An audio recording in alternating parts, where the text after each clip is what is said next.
सनातन का अपमान नहीं सहेगा हिंदुस्तान असं म्हणत सर्वोच्च न्यायालयाच्या दालनात घडलेल्या एका घटनेनं देशाच्या राजकीय आणि सामाजिक वातावरणाला नव्यानं ढवळून काढले।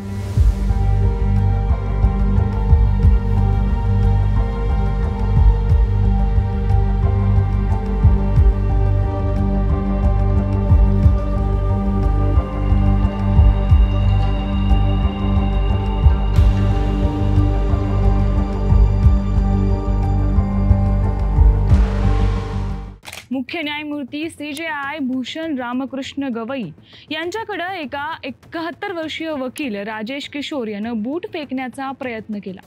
एवढंच नव्हे तर ज्यावेळी त्याला बाहेर काढण्याचा प्रयत्न केला गेला तेव्हा सनातन का अपमान नहीं सहेगा हिंदुस्तान अशा घोषणा त्यानं दिल्या। त्यामुळे ही घटना केवळ एका वैयक्तिक कृत्यापुरती मर्यादित न राहता या घटनेनं धार्मिक भावनांचा, जातीय राजकारणाचा आणि न्याय व्यवस्थेच्या प्रतिष्ठेचा गंभीर प्रश्न उपस्थित केलाय। 71 वर्षीय या वकिलाला न्यायालयीन मर्यादा माहीत नव्हत्या का? त्याला परिणामांची जाणीव नव्हती का?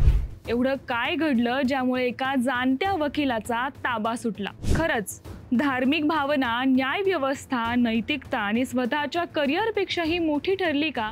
की हा जातीयतेच्या राजकारणाचा छुपा हस्तक्षेप होता? की केवळ पब्लिसिटी स्टंट होता? ज्या प्रकारे फेकलेला बूट त्या वकिलाला परत देण्यात आला त्यानुसार हा पूर्वनियोजित प्रकार होता का? यात खरं अपयश कोणाचं आणि त्या दिवशी नेमकं कोर्टात काय घडलं? जाणून घेऊयात या सगळ्या प्रश्नांची उत्तरे। नमस्कार, मी प्रज्ञा आणि तुम्ही पाहताय न्यूज अनकटचा हा स्पेशल रिपोर्ट। मंडळी, घडलेली संपूर्ण घटना जाणून घेण्यासाठी काही दिवस मागे जाऊया। दिवस होता 16 सप्टेंबरचा। याचिका होती खजुराहो मंदिरातील भगवान विष्णूंच्या मूर्तीच्या डोक्याच्या पुनर्रचनेची। या सुनावणीत CJI भूषण गवई म्हटले, जाओ और भगवान से खुद कुछ करने को कहो। तुम कहते हो कि भगवान विष्णु के कट्टर भक्त हो तो जाओ और प्रार्थना करो। ही टिप्पणी सोशल मीडियावर व्हायरल झाली आणि त्यावर सनातन धर्माचा अपमान म्हणून टीका झाली।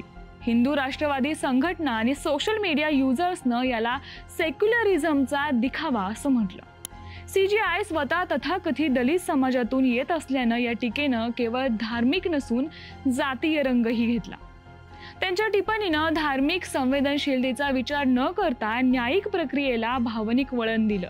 न्यायमूर्ती म्हणून तटस्थ राहणं आवश्यक असतंच, पण अशा संवेदनशील प्रकरणात हास्यपूर्ण किंवा व्यंगात्मक टिप्पणी करणंही धोकादायक ठरू शकतं। CJIंनी नंतर स्पष्टीकरणही दिलं, मी सर्व धर्मांचा आदर करतो आणि खऱ्या सेक्युलरिझमवर विश्वास ठेवतो, पण हे स्पष्टीकरण उशिरा आलं आणि ते पुरेसं ठरलं नाही। आणि या गोष्टीचा उद्रेक झाला राकेश किशोर यांच्या कृतीच्या स्वरूपात। सरन्यायाधीश BR गवई यांना बूट फेकून का मारण्याचा प्रयत्न केला याबद्दल राकेश किशोर म्हणाले की मी खूप दुखावला गेलो होतो। 16 सप्टेंबर सरन्यायाधीशांच्या कोर्टात एका व्यक्तीनं PIL दाखल केली आणि गवईंनी त्याची पूर्णपणे थट्टा केली। हेच सरन्यायाधीश अनेक धर्मांच्या विरोधात, जे दुसऱ्या समुदायाचे लोक आहेत, आपल्या सगळ्यांना माहीत आहे की हे लोक कोण आहेत, त्यांच्या विरोधात प्रकरण येतं तेव्हा मोठे निर्णय घेतात। मी उदाहरण देतो की हल्द्वानी येथे रेल्वेच्या जमिनीवर एका विशिष्ट समाजाचा ताबा आहे।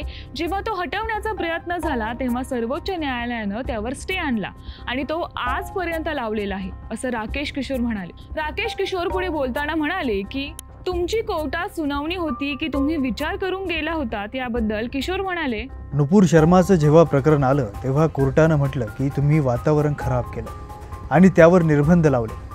हे सर्व ठीक आहे, पण जेव्हा सनातन धर्माशी संबंधित एखादं प्रकरण येतं, मग ते जल्लीकट्टू असेल किंवा दहीहंडीची उंची निश्चित करायची असेल किंवा इतर कोणताही लहान मोठा मुद्दा असेल, तर त्यावर सर्वोच्च न्यायालय असे आदेश देत आले, ज्यामुळे मी खूप दुःखी आहे। त्या व्यक्तीला दिलासा द्यायचा नसेल तर नका देऊ, पण मग त्याची थट्टाही करू नका। अन्याय हा आहे की ती याचिका देखील फेटाळून लावली। दलित आहेत म्हणून सरन्यायाधीशांवर हल्ल्याचा प्रयत्न झाला असा सर्व स्तरातून आवाज आहे आणि सर्व स्तरातून निषेधही व्यक्त केला जातोय। याबद्दल विचारलं असता किशोर म्हणाले, माझं नाव डॉक्टर राकेश किशोर। कोणी माझी जात सांगू शकतं? मी दलित असू शकतो? ही तर एकतर्फा गोष्ट होईल की तुम्ही या गोष्टीचा फायदा उचलत आहात की ते दलित आहे। तर ते दलित नाहीत, ते सर्वात आधी सनातनी होते, हिंदू होते। ते हिंदू दलित होते आणि त्यानंतर त्यांनी सर्व सोडून बौद्ध धर्म स्वीकारला, हेही मला माहिती आहे. त्यांनी बौद्ध धर्म स्वीकारल्यानंतर जर त्यांना हिंदू धर्मातून बाहेर पडलो असं वाटत असेल तर मग आता ते दलित कुठं राहिले? ही मानसिकतेची गोष्ट आहे. आणि जे दलित म्हणत आहेत हे तर लोक हे सरकार पाडून देश पुन्हा गुलाम व्हावा असं इच्छितात. हे तर त्यांचं राजकारण आहे. काल झालेल्या संपूर्ण घटनेबद्दल पश्चाताप आहे का, या प्रश्नावर किशोर म्हणाले, मला कसलाही पश्चाताप नाही आणि मी माफीही मागणार नाही. मी काहीच केलं नाही. तुम्ही माझ्यावर प्रश्न उपस्थित करत आहात. परमात्म्यानं जे करून घेतलं ते मी केलं. मी करत नाही, फक्त एक साक्षीदार आहे. त्यानं करून घेतलं. त्याची इच्छा पूर्ण व्हावी. त्याची इच्छा असेल की मला जेलमध्ये जावं किंवा फाशी दिली जावी तर ती परमात्म्याची इच्छा आहे आणि ती पूर्ण व्हावी. मी 71 वर्षांचा झालो आहे आणि आता अजून कधीपर्यंत अशा घटना मी सहन कराव्या. BR गवई यांच्यावर हल्ला केल्यानंतर राकेश कुमार यांना काही तासांसाठी ताब्यात घेण्यात आलं होतं. त्यानंतर त्यांना सोडूनही देण्यात आलं. याबद्दल विचारलं असता ते म्हणाले की मी जेव्हा कृती केली तेव्हा असा विचार करूनच गेलो होतो की माझ्यासोबत जे घडायचं आहे ते घडू दे. देवाची इच्छा असेल ते माझ्यासोबत होईल. मी काहीही करू शकत नाही, पण मला सोडून देण्यात आलं. मलाही समजत नाहीये की हा सरन्यायाधीशांचा दयाळूपणा आहे की त्यांचा चांगुलपणा आहे की यामागे काही वेगळंच रहस्य आहे. मंडळी, किशोर यांनी अनेक मोठ्या गोष्टींचा खुलासा करत राजकीय आणि जातीय हस्तक्षेपाचा संशय मोडून काढण्याचा प्रयत्न तर केला आहेच, पण तरीही एका वकिलानं सरन्यायाधीशांशी केलेलं हे वर्तन कितपत क्षमायोग्य आहे? हे वर्तन भारतीय न्याय व्यवस्थेला साजेसं होतं का? तुम्हाला काय वाटतं? कमेंट करून नक्की सांगा.